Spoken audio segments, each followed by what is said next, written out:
પત્નીની સામે મેડિકલ તપાસ કરાવવા માંગે છે કેજરીવાલ। રાઉઝ એવન્યુ કોર્ટમાં અરજી દાખલ કરી આવતીકાલે સુનાવણી। જ્યુડિશિયલ કસ્ટડી 19 જૂને સમાપ્ત થશે।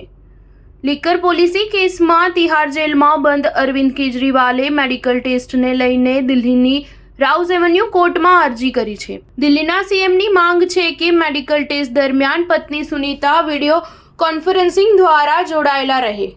આ મામલામાં સુનાવણી શનિવારે થશે। 5 જૂને રાઉઝ એવન્યુ કોર્ટે જેલ સત્તાવાળાઓને કેજરીવાલના જરૂરી મેડિકલ ટેસ્ટ કરાવવાનો નિર્દેશ આપ્યો હતો। ઉપરાંત તબીબી આધાર પર 7 દિવસની જામીન માંગતી કેજરીવાલની વચગાળાની જામીન અરજી ફગાવી દેવામાં આવી હતી અને ન્યાયિક કસ્ટડી 19 જૂન સુધી લંબાવવામાં આવી હતી। કેજરીવાલની 21 માર્ચે ધરપકડ કરવામાં આવી હતી। સુપ્રીમ કોર્ટે 10 મેના રોજ તેમને વચગાળાના જામીન આપ્યા હતા। 21 દિવસ સુધી જામીન પર બહાર રહ્યા બાદ કેજરીવાલે 2 જૂને સાંજે 5 વાગે તિહારમાં આત્મસમર્પણ કર્યું હતું।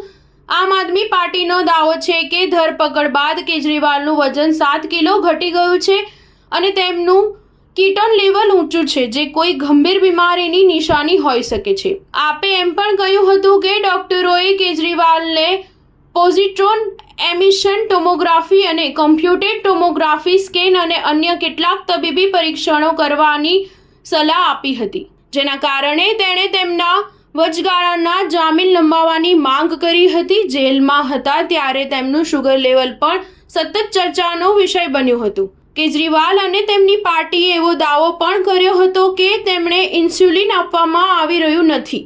સ્ટાર ન્યૂઝ 7 હંમેશા સચ્ચાઈની સાથે।